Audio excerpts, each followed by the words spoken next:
Okay, I think it's time for me to be a little more serious again.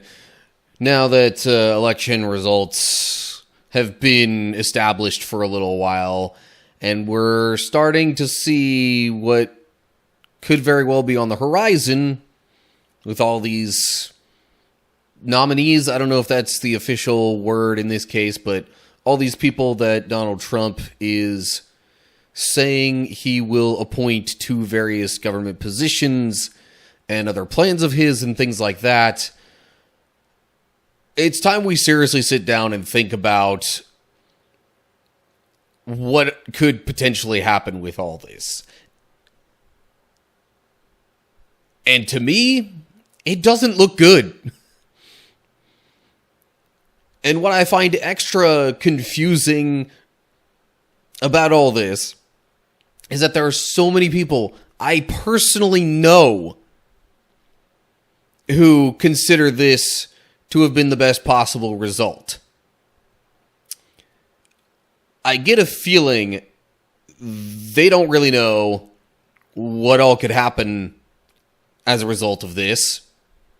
All the negative things that could happen as a result of this. And if they don't know, then I'm sure there are a lot of other people who don't know. So, let's just start out broad scope, looking at the kinds of people that Trump is appointing or saying that he wants to appoint to these various positions. You've got RFK Jr., Matt Gaetz, Tulsi Gabbard for some reason, Elon Musk, Vivek Ramaswamy, all sorts of people who, guess what? They've been the kind supporting him throughout this whole election cycle. Or at least a lot of it. And they're the kinds of people that also just spit out these, nonsensical, often fact-checked as false claims. What qualifications do these people even have? I mean, okay, yeah, Elon Musk for the Department of Government Efficiency. One might argue that makes sense given the whole recent Twitter to X transition thing and how it seemingly is at least still doing all right. I still hesitate to say that it's better overall because it has the same basic thing that it had before, except now there are a bunch of new features that really hardly anybody asked for. Oh, and any of the new fancy stuff, you gotta pay for it. You gotta pay a monthly subscription membership fee thing, whatever. So, if that's how Elon is going to try to make the government more efficient, then guess what? We're going to wind up with a whole bunch of extra stuff that most of us don't care about. And rather than spending less tax money, we'll end up spending just as much, if not more. Because they're going to turn some of the things that we actually do want into things that we're taxed for or have to, purchase separately through some other thing. That's just... Okay, I'm going a little too far with the Twitter X comparison. However, on that note, let me point out one specific thing. Let me actually move over a little bit so I've got space for this. Right up in here. This is literally the second tweet. And yes, I'm going to call it a tweet, because I still think of it as Twitter. Posts are for other platforms like Facebook. This is literally the second tweet ever from the new and, as of yet, unofficial Department of Government Efficiency. This is what it says they're looking for, the type of people that it says they're looking for. It starts off fine-ish, just typical kind of, business speak, or maybe mixed with a bit of Republican speak. But you notice, after a sentence or two there, it says they want people who are willing to work 80-plus hour weeks. Doing unglamorous cost cutting and other things like that. Does anybody else see a problem with this? I can almost guarantee you that these people that they're saying they're looking for that would be willing to do this, I can almost guarantee you that these people are going to be salaried and not on an hourly wage. Because if they were on an hourly wage, working these kinds of hours per week, you pay them anything above minimum wage as their base pay, and you're going to pay an absolute boatload of money per employee for all the overtime hours. If this right here is government efficiency, essentially what's going to boil down to probably the same amount of work being done in the same number of man hours, just with fewer people, then that's not efficiency. That's just plain old being greedy and the corporate mentality of cutting costs, which actually is more like just cutting out people in the long run. Maybe you save some money on not having to pay as many benefits. But come on. No, this is not efficiency. This is just working your employees to the bone, probably causing them to get burned out, and thus causing an extremely high rate of turnover, which is ultimately less efficient than keeping the same people in place. Even if you have a few more of the same people in place, working a lighter workload, because all that time wasted on interviews, orientation, training, any sort of things like that, that all is so much less efficient than having people who can be there doing the job reasonably well, consistently, over a long period of time. They get to learn and experience more things. This is not efficiency. This is just corporate America. This is the kind of mentality that corporate America says is efficient, but really all that it's doing is screwing over everybody else except the ones at the very top. This is what I wanted to highlight in this video, because this is so ridiculous. And yet this is what we are putting into office. Tell me that doesn't sound ridiculous, because it does to me. That's just the tip of the iceberg. Just do any basic Google search on the people that Donald Trump wants to put into these offices, with that as the possible exclusion, oddly enough, and you'll see that they either spread a whole bunch of harebrained conspiracies, they are people who have no qualifications, and or they're people who have just been tooting the horn for Trump this entire freaking election cycle. That is literally all it takes to be a Trump appointee. No actual qualifications, no actual knowledge of anything, just spitting lies and bending the knee to Trump. And this is why it bothers me that people I personally know are saying that Donald Trump getting elected to the presidency in 2024 is a blessing.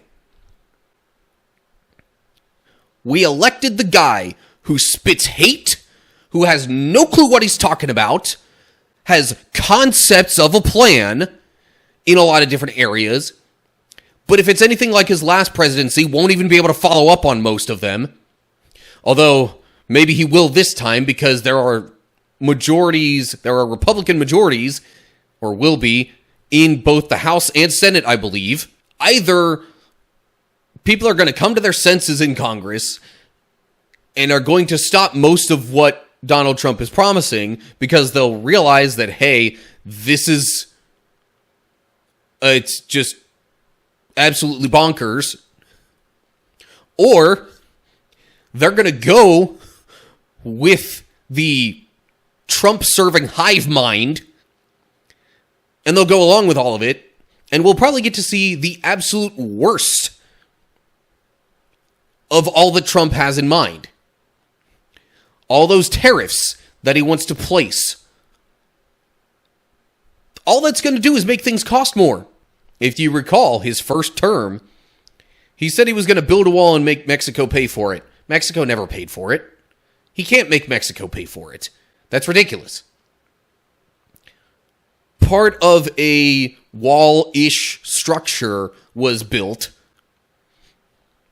with U.S. tax dollars. He said he was going to drain the swamp. A bunch of his own appointees he wound up firing because they basically wouldn't bend their knee to him and go along with whatever he said. And the people that were left that actually, did what he wanted, that was kind of similar to the current situation, where really that was their main qualification of any kind, was just that they continued to go along with what he wanted. He may have drained the swamp, but he turned it into a sewer. So, yeah, look, the past couple of videos that I made related to politics were a bit more level-headed because the election hadn't happened yet. And I'm sick and tired of hearing people who claim the name of Christ in particular practically gloat about what has happened in this election cycle. A lot of them want to argue that, or a lot of the ones that support Trump anyway, some Christians included, want to argue that, the Democrats are hateful. They've been saying all this, that, and the other thing about Trump and his supporters. Trump said a whole lot of other much worse things about Democrats and other people groups.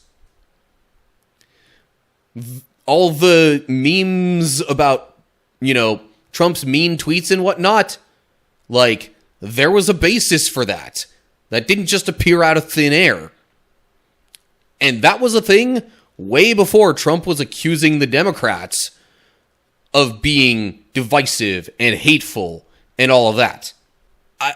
I'm just absolutely baffled that people who claim to follow a religion that says love your neighbor as yourself, that says whatever you do to the least of these, you have done unto me, and plenty of other examples of how we should be kind to those around us, treat them respectfully, help them however we can. People who supposedly believe that have voted in a man who wants to do nothing more than to cut welfare programs that would help the people in need, to deport immigrants who are just trying to find a better life or make one for themselves, who has been spitting hate and lies the entire time he has been involved in politics, even before his first presidential term. Like, how have we, as the church, gone so far astray from the core message of Christ, the one who laid down his life for us and for what we do wrong, to clear us of that? I'm going to leave it with this thought here. I sincerely hope and pray that this next presidential term goes well, because I care about the people around me and want things to go well for them. I sincerely hope and pray that my worst fears about this upcoming term will not come to pass. However, if the worst does happen, if